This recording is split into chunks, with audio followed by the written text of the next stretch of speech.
Welcome to HSDF the podcast, a collection of policy discussions on government technology and homeland security brought to you by the Homeland Security and Defense Forum. In this episode, our panel examines how advanced technology plays a pivotal role in supporting frontline workforce health and well-being by providing tools for real-time communication, workload management, and safety monitoring. Innovative solutions, such as wearable devices and mental health platforms, empower frontline workers with the resources to maintain resilience and perform their duties effectively under demanding conditions.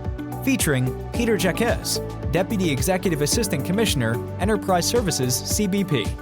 Dr. Herbert Wolfe, Acting Chief Medical Officer, DHS. Chip Fulghum, former DHS Deputy Under Secretary for Management, moderator. This discussion took place at the HSDF's Border Security Symposium on December 11th, 2024.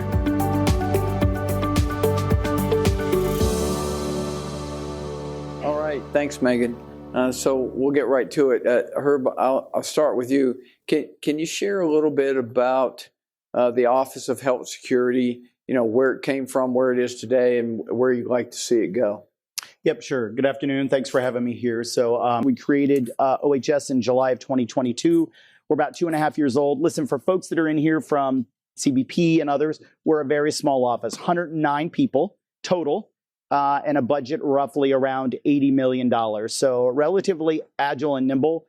Few priorities for the office. One is to not be another layer, but to actually be an operational sort of what I would call from the DoD a combat support agency, or what we call a mission support agency for the rest of the components. That entails several things. One is we are hiring people who are smart because they've got advanced medical degrees, veterinary degrees, social science degrees. And we hire them to be the best and brightest to either take care of the workforce, take care of migrants, develop an electronic health record, or keep the country safe.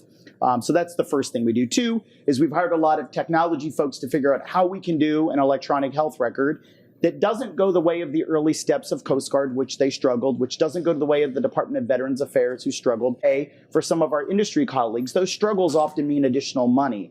The challenge is money is not easy to come by, and so we're trying to find a way to do it with the best of breed, the best of show for electronic health records, but not also try to bankrupt the department. When I tell you we're $80 million a year, you look at every other department or agency, they spend potentially all their money is on electronic health record. I probably cry at every senior leadership. That can be good and that can be bad. It is really good when you want people to come along with you. It's really bad when everybody's a green suitor and they've got a gun and they're like, who's this guy we hired in the department that's crying at every... But I will tell you, folks, being able to be out and around our team and the great people that we have, it is hard not to be emotional when you hear their personal stories, not just from the work they're doing for us, but their time as a veteran. But you also can hear their stories about family, their spouses. And so I tell people, sometimes people do talk to the health folks in a more confident setting, in a more confident manner, and also in a confidential manner. And it's great for me to hear these stories from our employees. And so the impetus behind it, Chip, was everybody's doing great work, but how can we coalesce this? And the last thing, the important thing was, who's going to be talking to the secretary every day about keeping this a priority? You'll hear me mention in a minute, this last year was the first time that law enforcement was on a secretary's priority budget issue team. And I'm going to talk to you when the question comes up. What did that mean for the department? And I think when I give you some positions, some numbers, you'll totally sort of agree that that is part of it. Last reason for the office was sometimes you hear chief medical officer and it's one person. The goal here was not to have one person. I will say a few things about the department that I'm passionate about. One is I think we're the only CMO left where you have to be a physician. That's sort of a bygone era. You can be a Navy SG, an Army SG, you can be an Air Force Surgeon General, you can be a nurse, you can be a pharmacist, you can be a PA, you can be a nurse practitioner. Our goal here is also to modernize the department and bring us along to where everybody's at.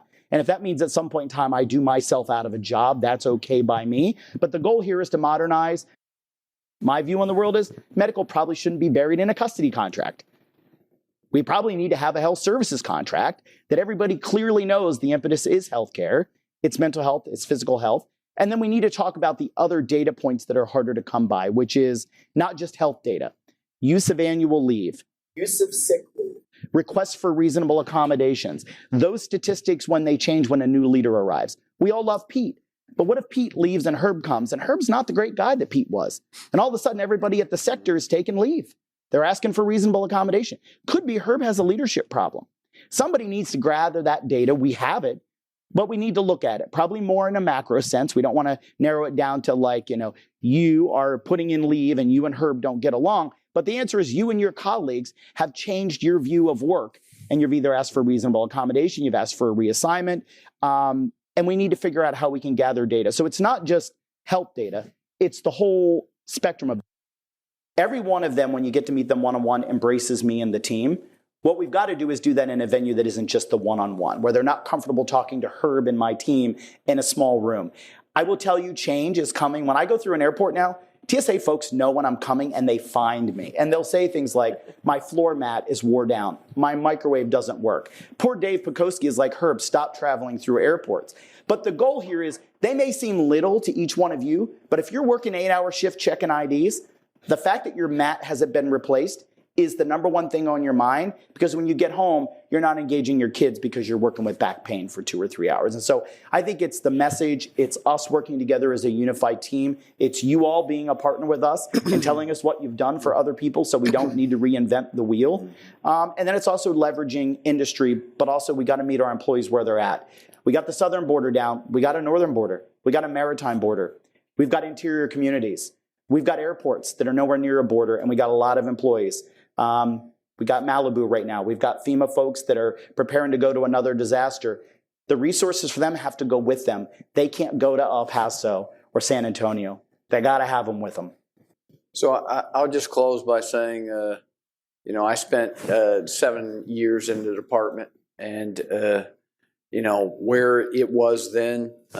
By the way, did you notice Herb rattled off several things that I was responsible for that didn't go well, but that's neither here nor there, Herb.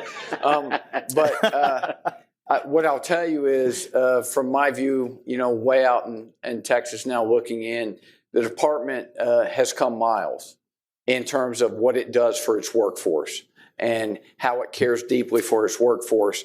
And that doesn't happen by accident. It requires hard work and leadership. And the leadership of CBP, the leadership of Herb, and the department is evidenced. And I think the workforce sees that. So on behalf of the nation that's out there, we owe you a debt of thanks for what you're doing every day and your focus on the care of those who are protecting us. So on behalf of all of them, thank you for what you're doing. And thank you guys for being here. Thank you. Thank you for tuning in to HSDF the Podcast. Follow HSDF the Podcast and never miss the latest insider talk on government technology, innovation, and security. Visit the HSDF YouTube channel to view hours of insightful policy discussion. For more information about the Homeland Security and Defense Forum, HSDF, visit hsdf.org.